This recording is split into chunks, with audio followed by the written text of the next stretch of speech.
नमस्कार दोस्तों, स्वागत है आपका मंगेश मैथ्स मंत्रा में। जैसा कि हमारा अभी टॉपिक चल रहा है परसेंटेज और उसी का ये पार्ट 8 है। तो आगे बढ़ते हैं और कुछ क्वेश्चन देखते हैं। देखिए दिया है the base radius of a circle is increase by 25%, then the find the percentage change in its area. किसी वृत्त की त्रिज्या में 25% बढ़ा दी जाए तो इसके क्षेत्रफल में प्रतिशत परिवर्तन ज्ञात करें। तो सबसे पहले हम क्या करेंगे, इसका 25% का फ्रैक्शन वैल्यू चेंज कर लेंगे। तो देखिए 25% इज इक्वल टू फ्रैक्शन में होता है, भिन्न में होता है 1/4। जैसा कि मैंने पहली वीडियो में बताया हुआ है, सारे फ्रैक्शन वैल्यू चेंज करना बताया है और बताते भी रहूँगा। तो देखिए 25% को अगर हम फ्रैक्शन में चेंज करते हैं तो इसको लिखते हैं 25 इंटू 1/100। तो इसको 1/100 करोगे इज इक्वल टू 1/100 करोगे इंटू 25, तो ये 25 से 4 टाइम कट जाएगा। हालांकि मेरे पहली वीडियो में ये सब बताया हुआ है, तो वहाँ जाके भी आप इसे देख सकते हो। तो इसकी जो फ्रैक्शन आई वो आई 1/4। अब चलो लैंग्वेज पे चलते हैं। क्वेश्चन में क्या दिया है, वृत्त की त्रिज्या। किसकी त्रिज्या? वृत्त की त्रिज्या। तो देखिए ये कोई वृत्त है, अब ये इसकी त्रिज्या है आर, ठीक है, ये त्रिज्या है आर, यहाँ से लेके ये कोई पॉइंट है ओ और ये पी है कोई बिंदु वृत्त की सर्किल पे, ठीक है, ये वाला पी पॉइंट पे। तो ये आर है। तो देखिए इसका जो एरिया होता है, क्षेत्रफल होता है, वो होता है पाई आर स्क्वायर। ये आर है तो त्रिज्या आर है, तो इसका जो क्षेत्रफल होगा वो होगा पाई आर स्क्वायर, ठीक है। तो आर स्क्वायर जो होगा, तो अब क्वेश्चन में बोला है 25% बढ़ा दी जाए। इसका मतलब क्या है, देखो पहले कोई आर जो है 4 थी तो 1 बढ़ा के 5 कर दी। तो पहले कोई आर थी 4, समझ रहे मेरी बात को। अब 25% बढ़ा दी तो 4 का 25% वैल्यू जो होती है वो 1 है। 25% वैल्यू 4 की 1 है। देखो ये कोई ओरिजिनल नंबर है 4, तो इसका जो 25% है ना, तो इसका जो रिजल्ट वैल्यू है वो है 1। 4 का 25% 1 है। तो ये 1 बढ़ा दी तो 4 से कितना हो गया, 4 + 1 इज इक्वल टू 5। तो ये हो गई 5। अब देखिए, तो अगर किसी वृत्त की त्रिज्या जो है 4 थी तो इसका क्षेत्रफल कितना था, 5 R square. R square value लगाओगे 4, 4 का स्क्वायर, इसको कर लेते हैं हम 4 का स्क्वायर।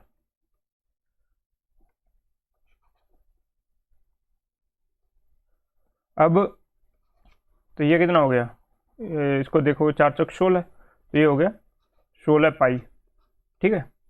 अब यहाँ 5 हो गई सेकंड वाले में, तो ये कितना हो गया, पाई 5 का स्क्वायर। तो ये कितनी हो गई, 25 पाई, 25 पाई, है ना। अब चेंज कितना हुआ, तो 25 में से 16 कितनी बढ़ गई, 25 में से 16 कम कर दिया, 9 बढ़ गया। जबकि पाई से पाई यहाँ पे काट देंगे। कैसे काटेंगे वो मैं बताऊंगा।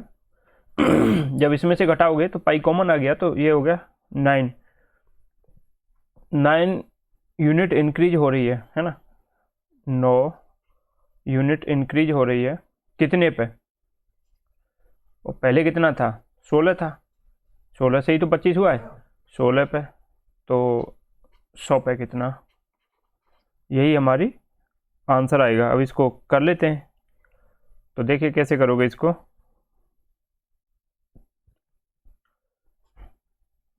काटिए, 4 चौक 16 और 25 चौक 100, ठीक है।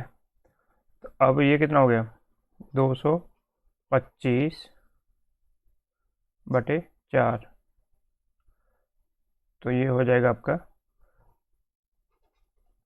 4 पंजे 20, 4 छिंगे 24 और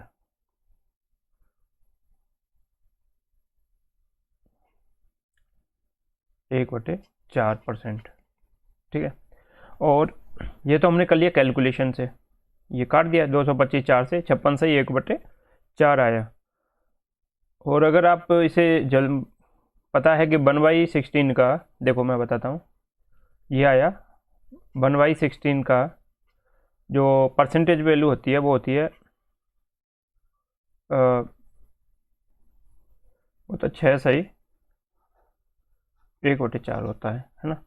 अब यहाँ दिया 9, तो देखो 9 छके 54, 9 छके 54 सही 9/4 हो गया, और 4 से 9 कितनी बार कट जाएगा, ये हो जाएगा 2 से 1/4, तो 54 और 2 56, तो आंसर आएगा 56 सही 1/4%। ऑप्शन बी इसका सही आंसर है। अब यहाँ पे एक बात बताना ज़रूरी है, देखिए कि इस टाइप के क्वेश्चन हो जिनमें सिर्फ कंपैरिजन पूछा हो, क्या पूछा हो, कंपैरिजन वैल्यू पूछी हो, तो उनमें हम जो है एक्चुअल डाटा लेने की ज़रूरत नहीं पड़ती।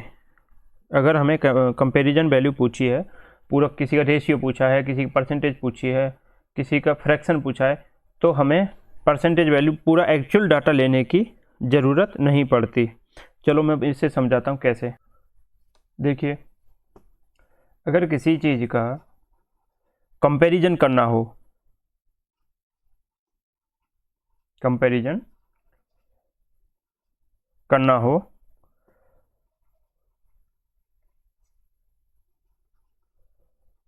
तो एक्चुअल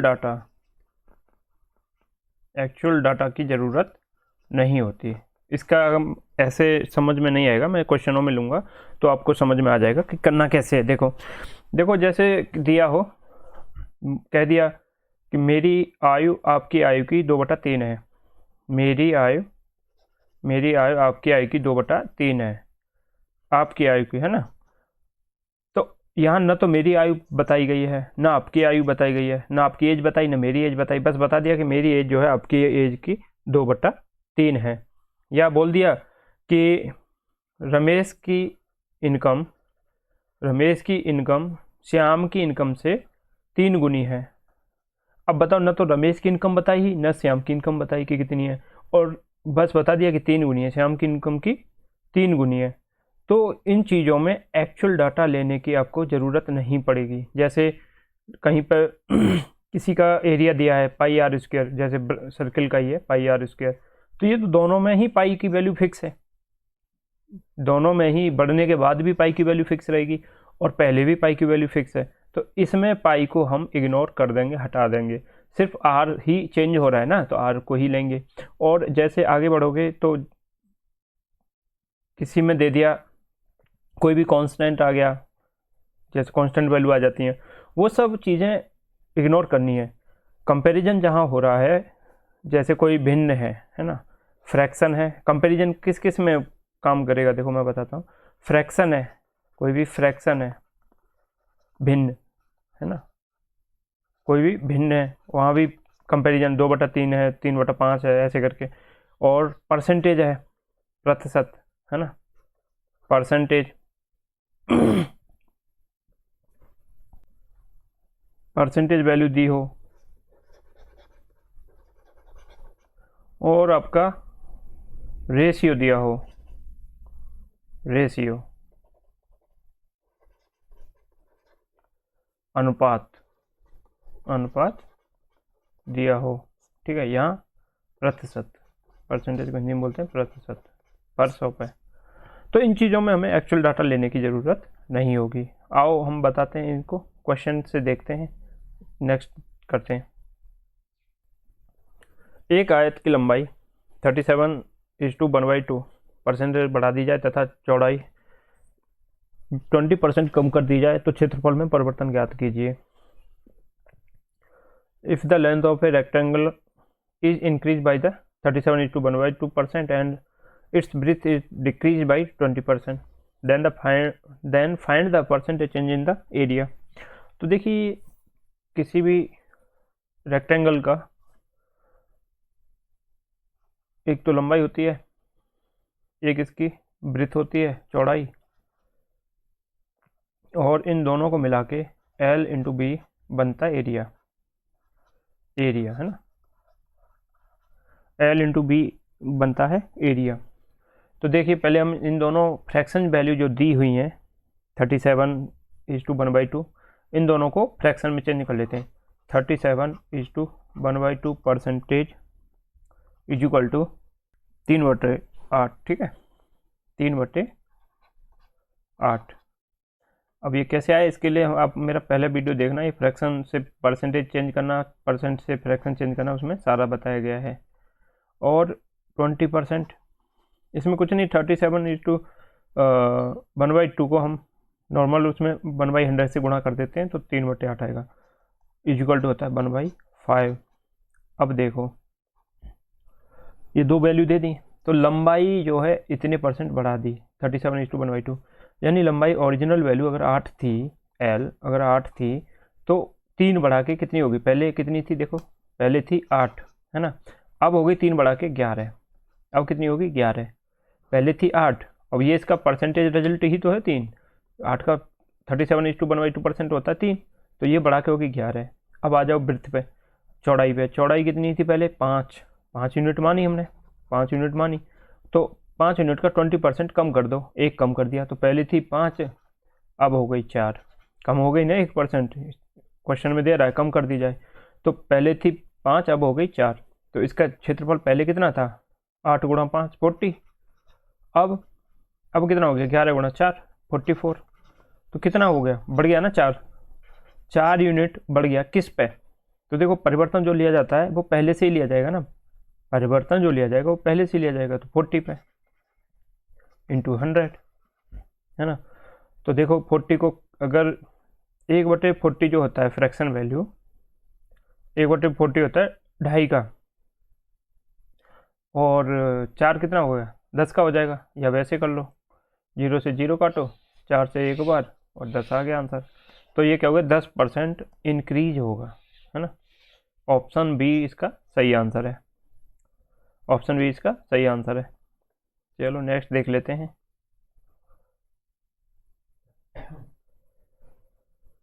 कि यदि किसी वर्ग की भुजा 40% बढ़ा दी जाए तो क्षेत्रफल में प्रतिशत परिवर्तन ज्ञात करें, है ना, तो ये दिया है कि किसी स्क्वायर की साइड 40% बढ़ा दी जाए, तो देखो पहले तो 40% की फ्रैक्शन में चेंज कर लो, तो 40% होता है 2/5, कुछ वैल्यू ऐसी हैं देखो 1/20, ये याद रखना, ये होता है 1/5, तो इससे देखो 40% निकल जाएगा, है ना, 1 मिनट, ये होता है 20%, सॉरी 1/20 नहीं 20% होता है, तो अगर 20% की याद है तो 40 निकल जाएगा, 60 निकल जाएगा, 80 निकल जाएगा, है ना, तो ऐसे ही ये कुछ वैल्यू है, जैसे 4% दे दिया, 4%, तो 4% की जो फ्रैक्शन होती है वन होती है 1/25, क्योंकि मल्टीपल करोगे 1/100 से तो 1/25, अगर यहाँ पे 16 दे देगा तो 4 से 16, तो 4/25 आ जाएगा, तो इन चीज़ों को थोड़ी थोड़ी याद रखना, हालांकि बार बार करोगे तो आप ये सब चीज़ें याद हो जाएंगी, बस प्रैक्टिस करते रहिए। तो देखिए 40% बढ़ा दी जाए, तो देखिए किसी भी स्क्वायर का जो एरिया होता है वो होता है साइड स्क्वायर, जैसे कोई साइड है या कोई भी भुजा है उसका वर्ग होता है साइड, और एरिया हो गया, एरिया ये हो जाएगा आपका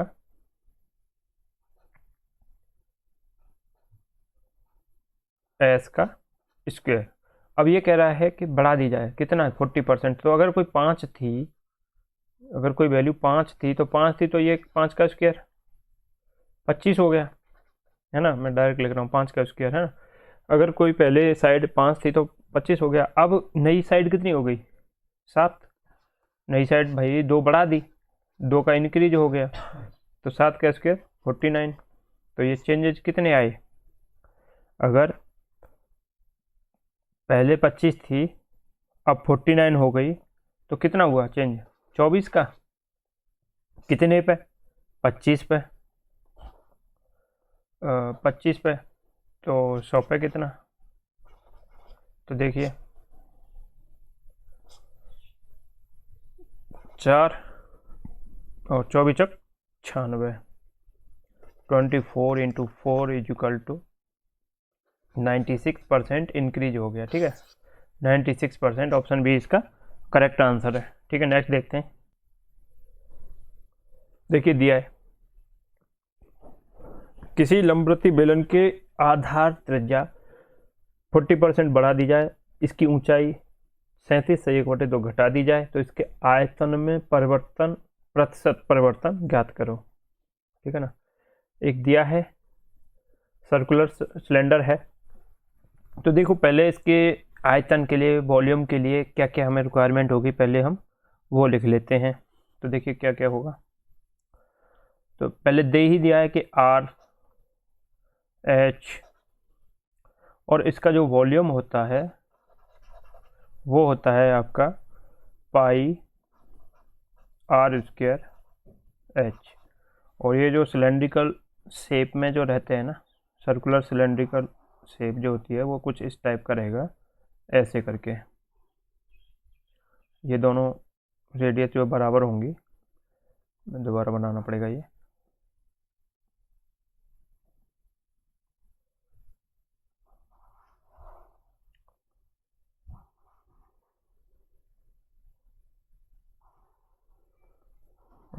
टेढ़ा हो गया, कोई दिक्कत नहीं। अब देखो ये कह रहा है ये आर है और ये यहाँ से यहाँ तक ये एच है।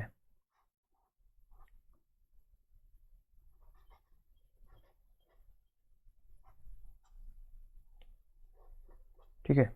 अब ये कह रहा है कि इसका आर जो है 40%, तो 40% की जो फ्रैक्शन होती है वो होती है 2/5, है ना।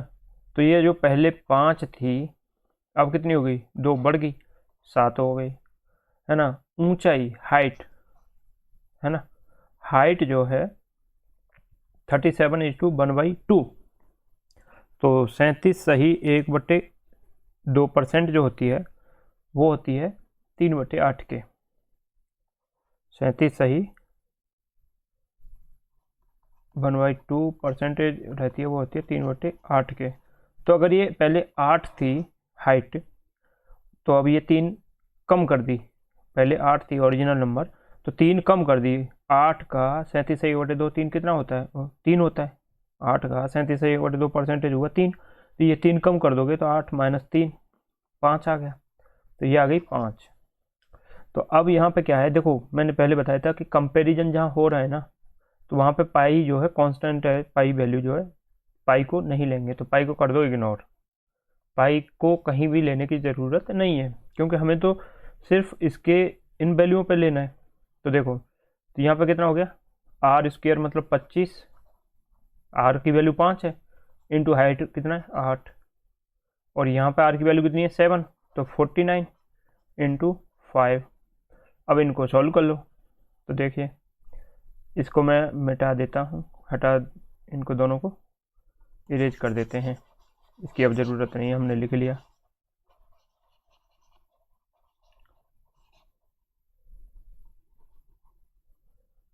ये देखो ये कितना था,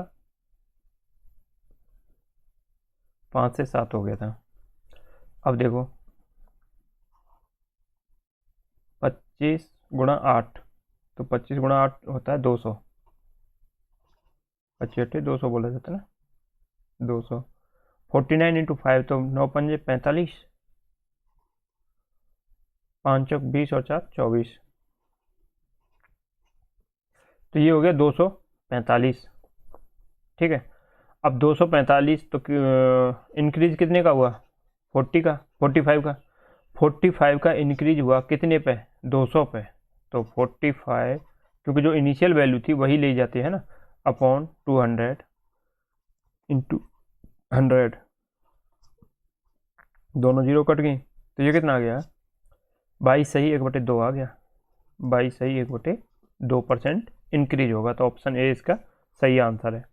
यहाँ पे क्या है ना, कंपैरिजन जहाँ हो रहा है ना, तो ऐसी वैल्यू को हम इग्नोर कर देते हैं, पाई हो गया या कोई और कांस्टेंट वैल्यू हो गई या जो भी है। और अगर जहाँ क्वेश्चन आएंगे ना कि जैसे इसका, अब यहीं पे ये तो दे दिया परसेंटेज वैल्यू, अगर दे दिया होता कि इसकी त्रिज्या 45 या 50 सेंटीमीटर है, और इसको कर देता वो 25% इंक्रीज कर देता या 40% इनकी, तो अब बताइए यहाँ पे 45 की क्या ज़रूरत थी, कोई ज़रूरत नहीं, क्योंकि हमें तो पूछा था परिवर्तन परसेंटेज चेंजेस। तो जब परसेंटेज चेंजेस पूछे जाए तो इसके एक्चुअल डाटा की कहीं भी कैसी भी किसी भी प्रकार की ज़रूरत नहीं होगी। चलो नेक्स्ट क्वेश्चन देखते हैं। एक आदमी प्रत्येक माह अपने वेतन का एक निश्चित भाग बचाता है ताकि वह 1 साल में कितने में? 1 साल। वह 12 1 साल में वह एक कार खरीद सके।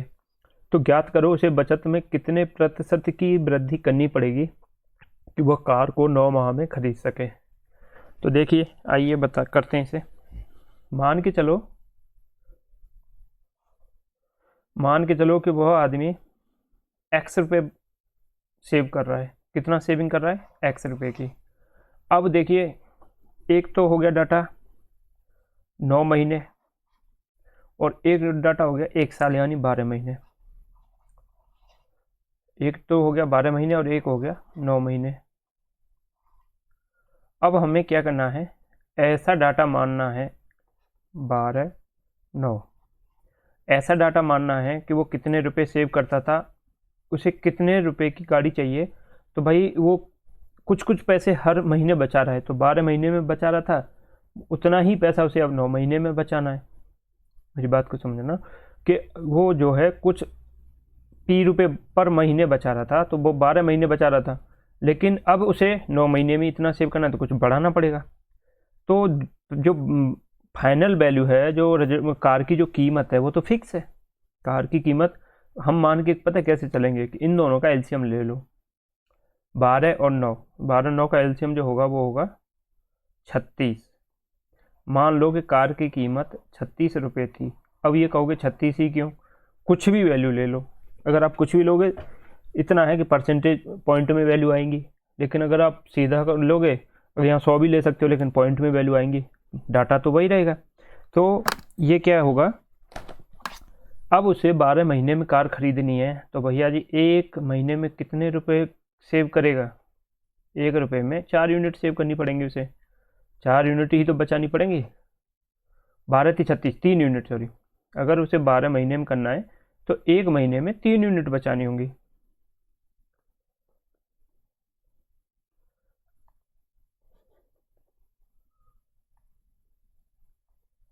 अगर उसे 36 रुपये की कार खरीदनी है और 12 महीने में सेव करना है, तो 12 थी 36, 3 यूनिट 3 रुपये हर महीने देना होगा। अब यहीं पे आ गया कि अब तो उसे भैया वो कार जो है 9 ही महीने में खरीदनी है, पैसे तो उतने ही हैं 36। अगर वो 9 महीने में खरीदनी है तो अब उसे इंक्रीज करना पड़ेगा कितना? 1 रुपया और, मतलब 4 महीने, 4 रुपये रोज, मतलब हर महीने जमा करने पड़ेंगे। और यहाँ कितने कर रहा था? 3 रुपये या यूनिट मान के चलो, ये भी एक यूनिट हो गई, ठीक है ना। यहाँ 4 यूनिट सेव कर रहा था और पहले 3 यूनिट सेव कर रहा था, तो इंक्रीज कितना किया? इंक्रीज किया उसने 1 का। इंक्रीज कितना हुआ? 1 का इंक्रीज हुआ। क्यों? क्योंकि पहले तो वो कर रहा था 3 का, अब करना पड़ रहा है 4 का। पहले इंक्रीज कर रहा था 3 का, अब करना पड़ रहा है 4 का, तो इंक्रीज कितना हुआ? +1। तो देखिए 1 का इंक्रीज किया कितने पे? 3 पे ही तो कर रहा है, 3 पे, तो 100 पे कितना? तो उसे अपनी टोटल इनकम में, मतलब टोटल सेविंग में 1/3 इंटू 100%, मतलब इंटू 100% सेविंग करना पड़ेगा। तो 1/3 की जो फ्रैक्शन होती है वो होती है 33 सही 1/3%। 33 सही 1/3% इसका जो है सही उत्तर होगा।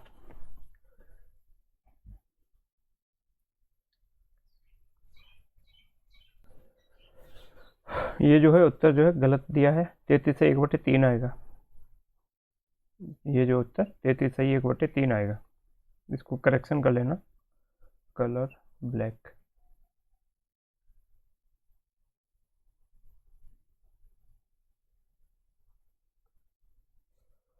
ठीक है, आंसर आएगा 33 सही 1/3। अब देखिए, इसको आप पता है और भी डाटा मान सकते हो, 100 मान सकते हो, 500 मान सकते हो, लेकिन हमें इस दोनों का एलसीएम लेंगे तो ज़्यादा इजी रहेगा एलसीएम, क्योंकि एलसीएम में क्या है, फ्रैक्शन जो है मतलब काटने में बड़ा इजी हो जाता है।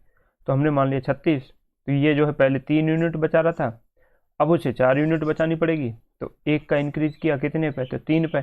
तो 100 पे कितना, तो ये हो गया 33.1/3% की वृद्धि करनी पड़ेगी उसे अपनी सेविंग में, तभी तो वो, तो ये ऑप्शन सी इसका सही रहेगा, लेकिन ये बटे 2 नहीं 3 आएगा। ठीक है, चलो नेक्स्ट देखते हैं। एक व्यक्ति किसी संख्या को 3/5 की जगह 4/7 से गुणा कर देता है, तो परिणाम में प्रतिशत परिवर्तन ज्ञात करो। तो देखिए कोई भी नंबर है, ये देखिए 3/5 इंटू कोई नंबर है, और ये कितना हो गया, गलती से कर कितना दिया 7/4, ये भी कोई नंबर है, लेकिन जो नंबर है वो फिक्स है, तो हम कौन सा नंबर मान के चलें, ऐसा नंबर मानेंगे जो दोनों से कट जाए। तो 20 ले लेते हैं, माना 20 से गुणा कर रहा था वो दोनों में। अब इनका रिजल्ट ले लीजिए, तो ये देखो 5 चौके 20, 3 चौक 12, उसे ओरिजिनल नंबर जो चाहिए था वो चाहिए था 12 आना चाहिए था, और उसने कितना ला दिया 5, 5 7 35, उसने ला कितना दिया 35 ला दिया, लाना था 12, ला 35 दिया, तो 35 माइनस 12, तो ये 3 2 23 का एरर आया, कितने का आ गया 23 का, कितने पे 12 पे, भाई पहली वैल्यू तो यही है ओरिजिनल, तो 23/12 इंटू 100। अब देखिए इसको मिटा देते हैं, इसको जो है हटा देते हैं यहाँ से। अब क्या करना है, एक तो ये है कि इसे आप सॉल्व करो, और एक ये है कि हम इसको डायरेक्ट इसमें चेंज कर देंगे, किसमें, किसको लिख देंगे हम 24 माइनस 1/12, भाई 23 ही हुआ ना, 24 माइनस 1 इंटू 100। तो अब इसको क्या करो, इसको लिख लो 2, 12 दूनी 24, 2 माइनस के 1/12 इंटू 100। अब 100 को 2 हटा, क्यों, क्योंकि अब हम जो है डायरेक्ट परसेंटेज लिख रहे हैं, तो देखो 2 की जो परसेंटेज वैल्यू होती है वो होती है 200, है ना, माइनस के, अब 1/12, तो 1/12 जो होता है उसकी फ्रैक्शन वैल्यू, परसेंटेज वैल्यू होती है वो होती है 8 सही 1/3, 12 की जो परसेंटेज वैल्यू होगी वो होगी 8 सही 1/3। अब क्या करो, अब घटा दो, ये सब परसेंटेज में आ गया, ये भी परसेंटेज में। अब क्या 200 में से 8 से 1/3 घटाओगे, तो आप क्या करोगे 8 न घटा के एक ज़्यादा घटाना, तो ये घटाओगे 9, है ना, 200 माइनस के 9 करोगे तो ये आएगा 191, ठीक है, और ये तो हो गया। अब इसके क्या करो, 3 में से 1 घटा दो, तो ये कितना है 2/3, तो यही आपका उत्तर आएगा 191 सही 2/3, 191, option A is the correct answer, 191 सही 2/3। और ये कहो कि ये 9 क्यों घटाया, तो इसके लिए आप जो है क्या करिए, मेरा पहला वीडियो देखिए, उसमें मैंने इसको समझाया है कि फ्रैक्शन को किसी भी नंबर से माइनस में करने पर जो मिक्स फ्रैक्शन होती है कैसे घटाया जाता है, उसमें मैंने बताया भी है कि ये ज़रूरत क्यों होती है एक ज़्यादा घटाने की। तो हम क्या करते हैं, ये जो सही में दी होती है ना वैल्यू, उससे एक ज़्यादा घटाते हैं, तो यहाँ 8 है तो 9 घटाओ, और 3 में से 1 को घटा दो, हर में से अंश को, ठीक है, तो ये आ गया 191/2/3% इंक्रीज होगा, ठीक है ना, इंक्रीज होगा। चलो नेक्स्ट क्वेश्चन देख लेते हैं। दिया ABCD ने एक पेन खरीदा, कितने में, कितनी डिजिट है ये, 2.5 सैकड़ा 1000 10,000 लाख 10 लाख 56 लाख रुपए में। ABCD ने मिलकर कोई पेन खरीदा, कितने में, 56 लाख रुपए में। अब दिया है B + C + D का जो हिस्सा है A के हिस्से के 460%, एक मिनट रुकना, हाँ 460% है, जबकि A + C + D का हिस्सा B के हिस्से के 366 सही 366.66, ये 66 कंटिन्यू है, 366.666% है, तथा C का हिस्सा A + B + D के हिस्से के 40% है, तो D का हिस्सा बताइए। देखिए अगर इससे भाषा पे जाओगे तो बहुत टफ लग रहा है, कॉम्प्लिकेटेड फंसा हुआ कि इतना इतना दिया हुआ है, लेकिन अगर इसको थोड़ा सा पहले हम डिटेल में समझेंगे फिर डायरेक्ट भी करेंगे इसे। तो देखिए पहले फ्रैक्शन को चेंज कर लो, फ्रैक्शन को चेंज कर लो। देखो कैसे करोगे, इसमें क्या करना है आपको, सबसे पहले 460% को फ्रैक्शन वैल्यू बनाइए। तो देखिए, तो इसको हम लिख लेंगे 400 प्लस 60, है ना, परसेंटेज। तो देखो 400 की फ्रैक्शन होती है 4, प्लस 6 की होती है 3/5, तो ये कितना हो गया, 5 और 20 और 3 23, 23/5। तो यहाँ पे हम लिख देते हैं 460% इज इक्वल टू 23/5। अब ध्यान रखना कि ये कहाँ से आई, क्योंकि हम इसे इरेज कर देंगे, मिटा देंगे, ठीक है, क्योंकि यहाँ पे जगह की कमी पड़ेगी, बहुत लंबा लेंदी क्वेश्चन है। तो देखिए अब आइए आगे, आगे क्या कहा है, 366.666 366.666%। तो 366.66 को हम कर लेंगे 300 प्लस 66.666, ये इन्फिनिटी वही है बट ब्रेक करके लिख दिया 666। परसेंटेज को हम करेंगे तो ये हो जाएगा कितना, देखिए 66 है, 33 का होता है, अगर 33 जो परसेंटेज होती है उसका होता है 1/3, तो ये क्या है 6 डबल है, 2 गुना है, तो ये कितना हो गया 2/3। 1/3 की वैल्यू जो होती है वो होती है 33, 3.333, लेकिन यहाँ 6 है तो 2/3 हो गया। और 3 की जो परसेंटेज वैल्यू फ्रैक्शन वैल्यू होगी वो +3 होगी, तो ये +3 करोगे, 3 थी 9 और 2 11, तो 11/3 आ गया। तो ये भी मैं यहाँ पर लिख देता हूँ 366.66 is equal to percentage is equal to, 1 minute,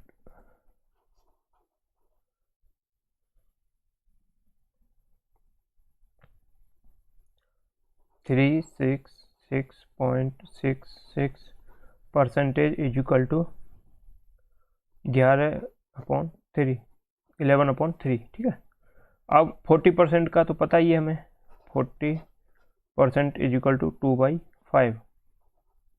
ये तीनों वैल्यू आ गई, ये तीनों वैल्यू जो है हमें पता चल गई कि कैसे आई, ठीक है। अब हमें करना क्या है ये देखिए, अब आइए लैंग्वेज पे, भाषा पे, ठीक है। भाषा देखिए क्या बोल रहा है, उसके हिसाब से चलेंगे। देखिए दिया है B + C + D का हिस्सा, है ना, बराबर A के हिस्से के, देखो 460%, तो देखो 460 की फ्रैक्शन कितनी है, 23/5। तो देखो किसके हिस्से के, किसके हिस्से के, है ना, ए के हिस्से के, किसके हिस्से के 460% है, ए के हिस्से के। तो ए के हिस्सा कौन सा होगा, ए का हिस्सा होगा ये नीचे वाला। हमेशा कि जिसका किसका वो दिया होता है तो उसमें जो हर की वैल्यू होती है, जो नीचे दिया होता है वो वैल्यू हमेशा उसी की होती है जिसके पूछा जाता है। तो ये दिया है ए के हिस्से, तो ए की वैल्यू कितनी आई, 5। तो अगर ए की वैल्यू 5 है तो 5 का 460 सही, जब 5 का 460% कितना है, ये 23 है भाई, 5 का 460% वैल्यू ही तो 23 है। तो इन तीनों का हिस्सा कितना बनेगा, 23 यूनिट, 23 यूनिट। अगर ये ए B + C + D बराबर, B + C + D बराबर 23 है, तो ए बराबर कितना है 5, लेकिन हमारा टोटल कितना हो गया, फिर टोटल तो ये होगा 23 + 5 28, भाई टोटल तो 28 हुआ, टोटल तो 28 हुआ।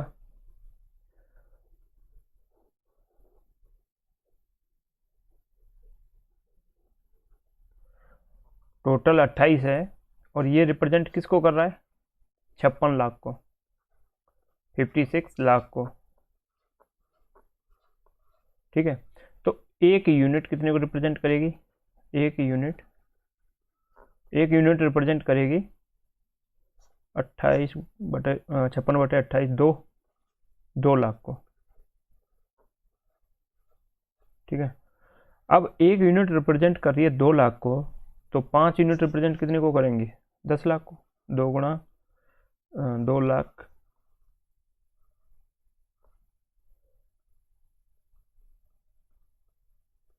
इंटू 5 इक्वल टू हो गया 10 लाख। ठीक है। तो ए की वैल्यू आ गई 10 लाख। ए की वैल्यू कितनी आई? 10 लाख। तो इसको मैं लिख देता हूँ इधर, ए इधर ना, ए बार इक्वल टू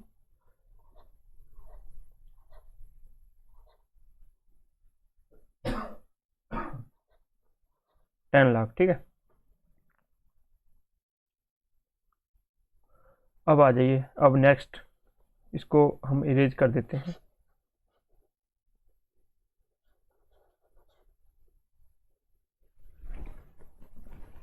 अब देखिए, जब दिया है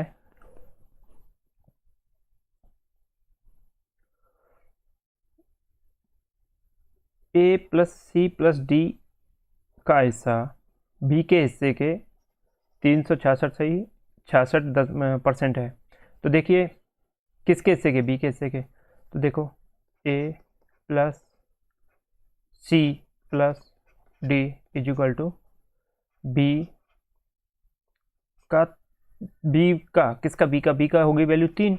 तो b a plus C plus d की वैल्यू कितनी होगी? A plus C plus d की वैल्यू कितनी होगी? A plus C plus d की वैल्यू होगी 11। तो 11 और 3 टोटल वैल्यू कितनी हो गई? इसके हिसाब से टोटल वैल्यू होगी 14। और 14 जो यूनिट है, ये यूनिट ही तो है, ये रिप्रेजेंट कर रही है 56 लाख को। तो एक यूनिट कितने को करेगी? एक यूनिट रिप्रेजेंट करेगी 14 चौके 56, तो 4 लाख को। और 3 यूनिट है बी की वैल्यू, तो बी की वैल्यू कितनी हुई? ये क्या है? ये मान के चल रहे थे हम बी। ठीक है। तो बी की वैल्यू कितनी आई? 3 गुणा 4, 3 into 4 is equal to 12 lakh. तो बी की वैल्यू यहाँ हम डायरेक्ट लिख देंगे, बी की वैल्यू लिख देंगे 12 लाख, 12 लाख। ठीक है ना। ठीक है। अब हमारे पास क्या क्या आ गया? हमारे पास आ गया ए आ गया और बी आ गया। ठीक है। अब देखिए थर्ड स्टेटमेंट क्या बोल रहा है वो पढ़िए। थर्ड बोल रहा है जबकि सी का हिस्सा A plus B plus D के हिस्से का 40% है। तो यहाँ देखिए A plus B plus D is equal to C करेंगे, तो देखिए सी का हिस्सा कितना है? A plus D plus C, A plus B plus D के हिस्से के, किसके हिस्से के? 40%। तो देखिए A plus D plus A B और डी का हिस्सा कितना है? 5। अगर ये 5 है तो 5 का 40% कितना हुआ? 2। तो सी कितना हुआ? 2। तो ये टोटल वैल्यू कितनी आ गई? 7 यूनिट। 7 यूनिट ही तो आई, और 7 यूनिट रिप्रेजेंट करिए 56 लाख को, है ना, 56 लाख को। और एक यूनिट कितने को करेगी? 56 अपॉन 7, 7 8 8 लाख। ठीक है। अगर ये 8 लाख को करिए तो सी का हिस्सा कितना आया? 2 into 8 is equal to 2 into 8 is equal to 16 lakh. अब ये 16 लाख आ गया। तो यहाँ पे क्या था? यहाँ पे 2 था वो सी था। ठीक है। जो 2 था वो सी था, ये कितना था? सी। और ये कितना आ गया? 16 लाख। ये आ गई सी की वैल्यू। अब हमें चाहिए डी की वैल्यू। तो देखो डी की वैल्यू कैसे आएगी, इसको हमें इरेज करना पड़ेगा। देखो ए इज इक्वल टू आया 10, बी इज इक्वल टू आया 12, सी इज इक्वल टू आया 16। अब इनको जोड़ दो, ये कितना हो गया? 8। ये कितना हो गया? 38 लाख, है ना। टोटल कितना है? 56 लाख। टोटल कितना है? 56 लाख। ये सब जीरो हैं तो इनको कॉमन लेने की जरूरत नहीं, क्योंकि ये सब में सेम ही रहेगा, सिर्फ हमें इतने ही पे ही खेलना है, इतने पे ही काम करना है। अब माइनस के 38, तो 16, 8 बचे, यहाँ 4 1 18, तो 18 लाख जो है, 18 लाख जो है आंसर आएगा इसका। Option B is the correct answer. लेकिन अगर एग्जाम की पॉइंट ऑफ व्यू से देखोगे तो इतना कैलकुलेशन करोगे तो आधा पेपर आपका उसी में छूट जाएगा। तो हमें करना कैसे वो मैं बताता हूँ। यहाँ पर हम लिख देते हैं, वैसे इसका जो है मैं लिख देता हूँ, डी की वैल्यू आई 18 लाख। समय कितनी है, 5 वो है ना,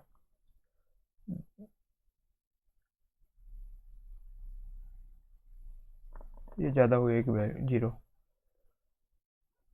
ठीक है, अब बताता हूँ कि पेपर में कैसे करोगे। देखिए सबसे पहले आप जो है ये फ्रैक्शन वैल्यू तो परसेंटेज को फ्रैक्शन में तो कन्वर्ट कर ही लो तीनों जगह, तो ये तो हमें पता ही है। अब क्या करो, इस लैंग्वेज जो दी है इसको एक रफ में जल्दी जल्दी लिख के कैलकुलेशन करते हैं। देखो क्या दिया है, B plus C plus D, D equal to, मान के चला है ए, तो ए हमने यहाँ पर कितना माना है, 5 है ना, और ये बी प्लस डी प्लस सी कितना आ रहा है, बी सी डी, ये आ रहा है 23, ये कितना आ रहा है 23। तो देखो इन सब का जो रेशियो है, इन सब का जो ये क्या है, एक रेशियो ही तो है, ये सब रेशियो ही तो है इनका। तो अगर इसको लोगे तो ये रेशियो मान के चलोगे तो ये कितना आया, ये 23 और 5 28 यूनिट आया। कितना आया, 28 यूनिट।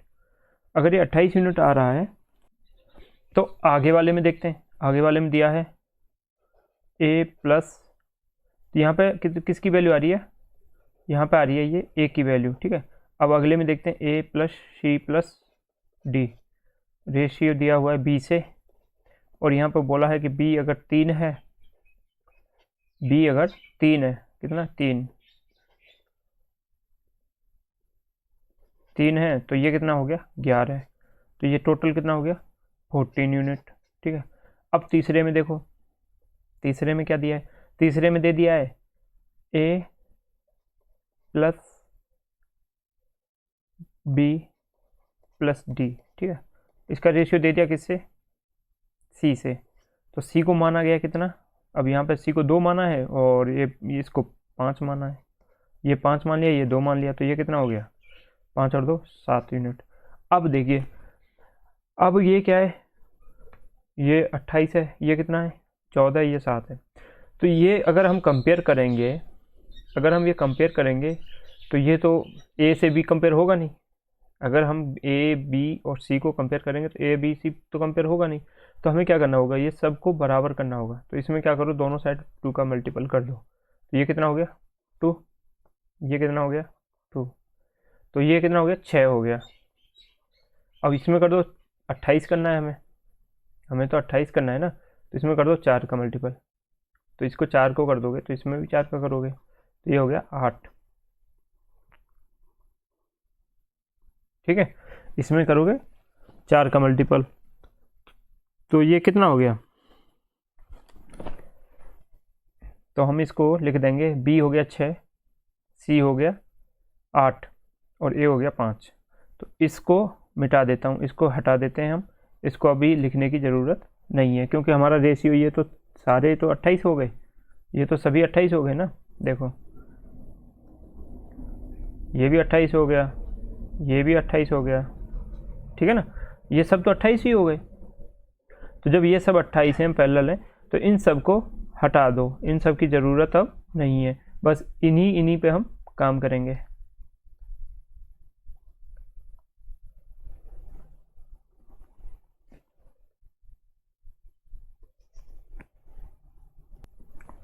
तो देखिए ए बराबर 5, बी बराबर 6 और सी बराबर 8। तो इन जो तीनों को जोड़ दो, 5 और 6 11 और 8 19 19 हो गया। तो टोटल कितना है? टोटल तो 28 है। ये तीनों 28 28 नहीं करना क्योंकि तीनों तो अलग अलग 28 है ना। तो टोटल यूनिट मानी 28 और हमारा a plus B plus c आ रहा है 19, a plus C plus b, a b c आ रहा है 19। तो d की वैल्यू कितनी आएगी? d बराबर तो यही होगा ना, d बराबर 28 माइनस के 19 या a प्लस बी प्लस सी। ठीक है, तो ये हो गया d की वैल्यू। d की वैल्यू कितनी आई? 9। d की वैल्यू 9 आई। ठीक है ना। अब बस रेशियो ही चल रहा है सारा। तो देखो 28 यूनिट रिप्रेजेंट करती हैं 56 लाख को। कितने को? 56 लाख को। 28 यूनिट जो रिप्रेजेंट करेगी वो 56 लाख को कर रही है। तो एक यूनिट कितने को करेगी? 2 लाख को। एक यूनिट 2 लाख को करेगी तो 9 यूनिट कितने को करेंगी? 9 गुणा 2 बराबर 18 लाख। 18 लाख। तो ये इसका आंसर आ गया। इतना वो कैलकुलेशन करने की जरूरत नहीं थी। फ्रैक्शन करो, फ्रैक्शन से इनको कंपेयर कर दो ए बी सी को और डी की वैल्यू निकाल लो और डी की वैल्यू जो है यहाँ पुट कर दो। तो ये आ गया 18 लाख इसका आंसर। ठीक है, चलो नेक्स्ट देखते हैं। यदि x y से 25% अधिक धन कमाता है तो y x से कितने प्रतिशत कम धन कमाता है? तो देखो 25%, ये 25% क्या है? फ्रैक्शन वैल्यू 1/4 है। किससे? जिससे पूछा जाता है ना उसकी वैल्यू नीचे होती है। ठीक है, तो y यहाँ पे कितना हो गया? 4। कितना? 25%। तो 4 का 25% कितना हो गया? देखो पॉइंटर आज प्रॉब्लम कर रहा है।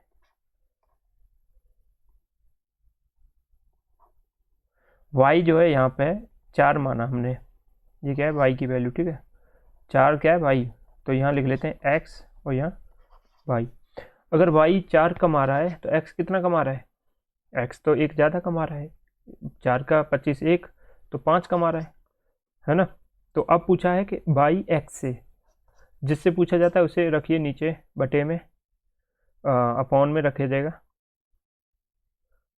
इसकी वैल्यू जो है हर की जगह पाएगी, डिनोमिनेटर की जगह पाएगा 5 और यहाँ ऊपर हो गया कितना ज़्यादा कमा रहा है? 1 यूनिट। 1 ऊपर आ गया इंटू 100 तो 20। तो ये हो गया 20% कम धन कमा रहा है। ये इससे कितना ज़्यादा कमा रहा है? ये इससे कितना कम है भाई? x से 1 यूनिट ही तो कम है। तो 1/5। तो अगर ये 25% ज़्यादा है तो y जो है x से 20% कम धन कमा रहा है। कितना? 20%। ठीक है ना। चलो नेक्स्ट देखते हैं। हाँ, ये चीज़ याद रखना हमेशा, ये दो तो हमेशा फिक्स हैं। अगर कहीं आ भी जाएं दो चीज़ें कि कोई वैल्यू अगर 20% अधिक है, 20% a और b है, a जो है b से 20% अधिक है, तो b a का कितना होगा? तो देखिए ये भी सेम 1/5 और ये 16% होगा। बट मैं बताता हूँ 16 होगा या देखिए देखते हैं। तो इसके हो गए 5 और ये अधिक है तो ये कितना हो गया? 6। ये कितना हो गया? 6 हो गया। तो अगर ये पूछा जाए कि b a से कितना कम है, तो जो कम है उसको जिससे है वो नीचे और एक ही कम है तो 1/6 की जो होती है 16 से 2/3% होती है। और अगर 25% अधिक है तो 20% कम कमाएगा। ठीक है, तो 1/6 जो होता है वो होता है 2 से 16 से ही 2/3 होता है 1/6 का जो। चलिए नेक्स्ट देखते हैं।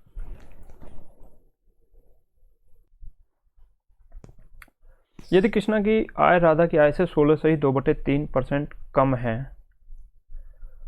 तो राधा की आय कृष्णा की आय से कितने % अधिक है? तो 16 सही 2/3% को फ्रैक्शन में चेंज कर लो। तो ये फ्रैक्शन चेंज करोगे तो ये होगा 1/6 अगर कम है किससे, तो देखो ये कृष्णा की आय हो गई, ये राधा की हो गई। तो अब ये देखो कृष्णा की आय राधा की आय से, किसकी आय से, जिसकी आय से होता है वो से होता है, नीचे होता है। तो ये किसकी होगी, 6 हो गई राधा की, और कृष्णा की कितनी हो गई 16 से 2/3, इसका परसेंटेज रिजल्ट है एक कम होगी, तो ये कितनी होगी 5, कृष्णा की 5 हो गई। अब कह रहा है कि राधा की आय कृष्णा की आय से कितने प्रतिशत अधिक है, तो देखिए 16 5, तो अब पूछा कृष्णा की आय से, तो जिसकी डिनोमिनेटर में रखोगे हर में रखोगे 5 कृष्णा की को, और कितनी अधिक है, एक ही यूनिट तो अधिक है, तो 1/5 गुणा 100, तो ये कितना हो गया 20% अधिक है, 20% अधिक है। Option A is correct answer. ठीक है, मतलब जिसकी आय पूछी है उसकी आय को हमेशा मतलब कंपेयर किया गया किसकी आय से, जहाँ आ जाए ना तो कृष्णा की आय से, तो कृष्णा की आय को हमेशा बट्टे में रखिए, अपॉन में रखिए, हर की जगह पर रखिए, और ऊपर जितना भी डिफरेंस आ रहा है उसको रख दीजिए, और 100 का मल्टीपल कर दो तो ये परसेंटेज वैल्यू आ जाएगी, तो ये हो जाएगा 20% इसका करेक्ट आंसर। चलिए नेक्स्ट क्वेश्चन देख लेते हैं। किसी विद्यालय में 60% लड़के हैं, है ना, किसी विद्यालय में 60% लड़के हैं तथा 972 लड़कियां हैं, लड़कों की संख्या ज्ञात करो, है ना। तो देखिए ऐसे क्वेश्चनों में सबसे इजी है कि आप कुछ वैल्यू जो मानी है लड़कों की, हमने मान लिया टोटल स्टूडेंट 100 मान लो, कितने मान लिए, टोटल स्टूडेंट 100 मान लीजिए। अगर टोटल स्टूडेंट आपने 100 मान रखे हैं तो बोल रहा है कि जी 60% लड़कियां हैं, लड़के 60, अगर 100 में से लड़के हैं तो लड़कियां कितनी होंगी जी 40% होंगी, 40 तो होंगी, और 40% जो होंगी 40% की फ्रैक्शन कितनी है, 40% की जो फ्रैक्शन है वो होती है 2/5, 2/5। तो अगर टोटल स्टूडेंट 5 हैं, अगर टोटल स्टूडेंट 5 हैं तो लड़कियां कितनी हुई 2, अगर 2 यूनिट लड़कियां, 2 यूनिट रिप्रेजेंट कर रहा है 972 को, तो 5 यूनिट कितने को, इसने पूछा लड़कों की संख्या, है ना, तो लड़कों की संख्या लाने के लिए आप कितना होगा, लड़कों की संख्या कितनी होगी 3, भाई टोटल 5 है और 2 लड़कियां हैं, तो लड़के कितने हुए 5 माइनस के 2, 3 हुए, तो 3 यूनिट कितने को रिप्रेजेंट करेगा, तो हम क्या करेंगे यहाँ पे, या तो 1 यूनिट की वैल्यू निकाल लो या सीधा आप, हाँ चलो 1 यूनिट की वैल्यू ही निकालते हैं, और नहीं तो फिर कंफ्यूज हो जाओगे। 1 यूनिट रिप्रेजेंट करेगा, 1 यूनिट रिप्रेजेंट करेगा 972/2, 2 चौके 8, 2 अठे 16, 2 छिक्के 12, यानी 486 को। तो 3 यूनिट, लड़के कितने हैं 3 यूनिट, लड़के हैं 3 यूनिट, तो 3 का गुणा कर दो,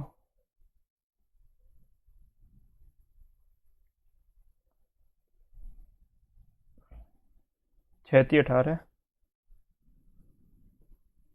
8 × 24, 24 और 1 25, और 4 × 12, 12 और 2 14, 6 × 18, 8 × 24 और 1 25, 4 × 12, 12 और 2 14, 1458 लड़के होंगे, 1458 लड़के होंगे।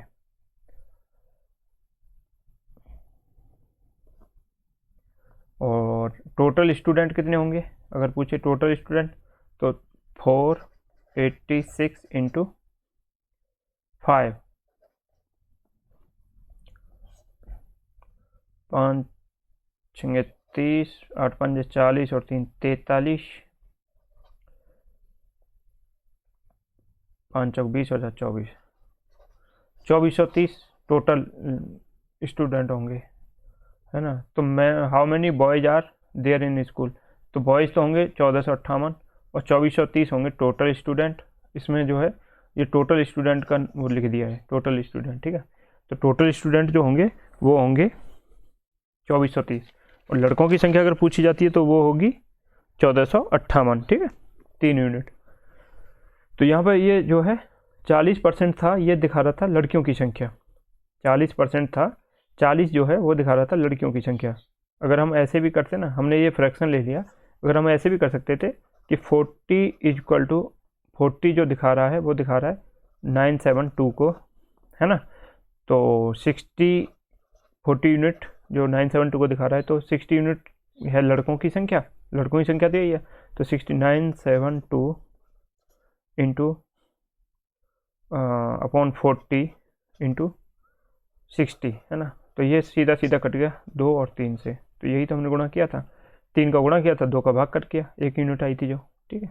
तो यहाँ पर जो आंसर है ये टोटल लड़कों की संख्या है, टोटल लड़की प्लस लड़कों, टोटल स्टूडेंट्स, न कि अगर लड़कों की संख्या है तो वो 1458 आएगी। चलिए नेक्स्ट देख लेते हैं। राम 6 काली तथा x सफेद गेंद खरीदता है। 6 काली तथा x, कितनी x?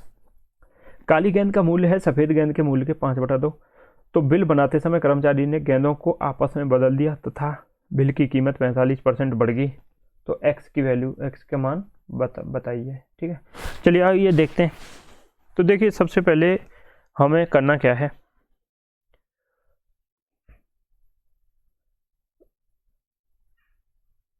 ये लिख लेते हैं काली गेंद है और ये लिख लेते हैं सफ़ेद यानी वाइट।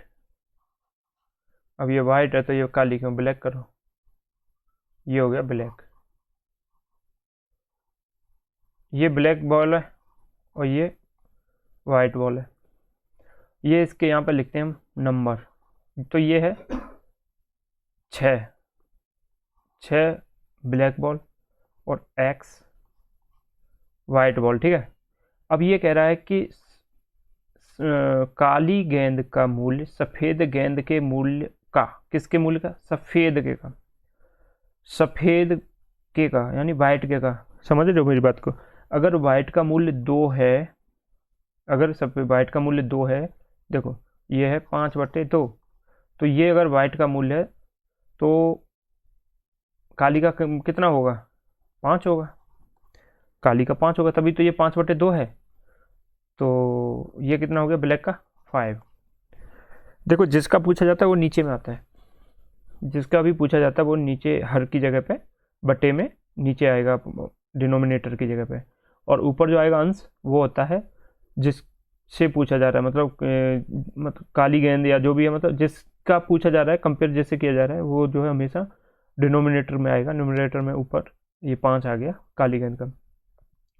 तो देखिए अब ओरिजिनल बिल कितना बनना चाहिए?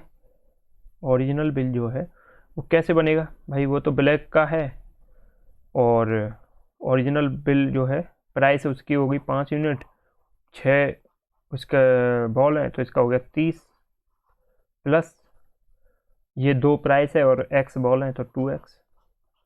ये तो हो गया आपका ओरिजिनल बिल। ये कितना हो गया ओरिजिनल बिल?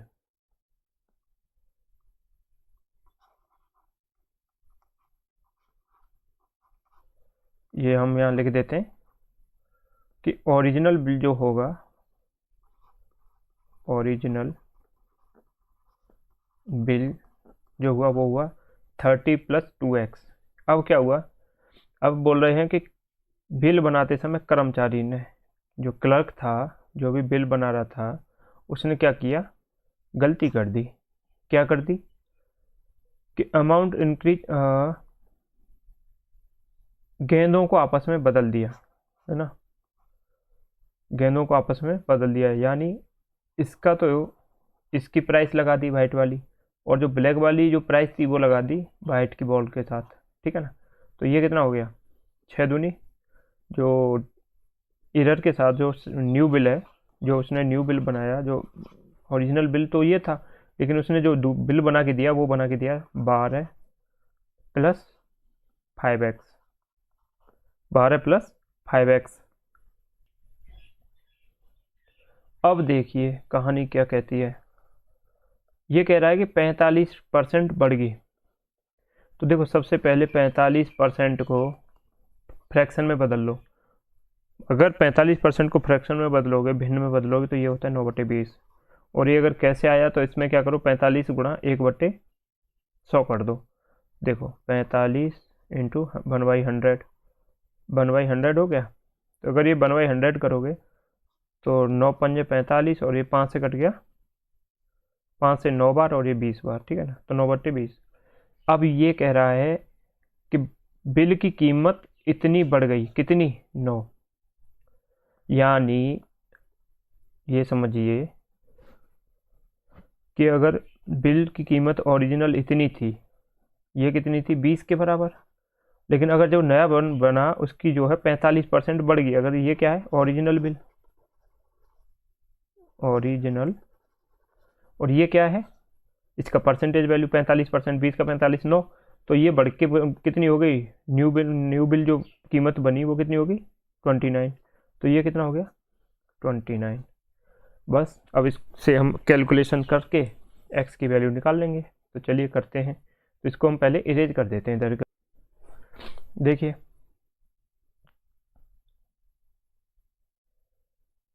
इसमें से कुछ कॉमन तो आ नहीं रहा, तो करते हैं 30 + 2x into 29 = 12x + 5x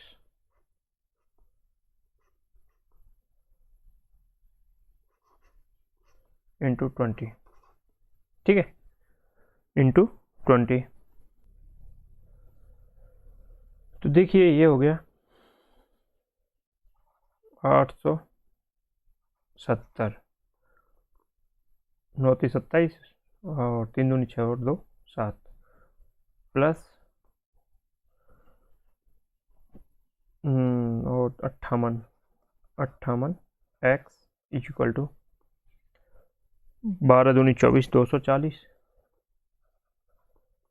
plus 5 दूनी 100x, ठीक है ना। अब एक काम करिए, x को एक साइड ले आइए, तो ये इधर x ज़्यादा है तो इधर ही ले जाइए। देखिए किधर भी ले लो तो माइनस से माइनस कट जाएगा, तो ये हो जाएगा 100x माइनस के 50x 58x माइनस, है ना, = 870 में से 240 कम कर दीजिए। 870 में से 240 कम करोगे तो ये बचेगा 630।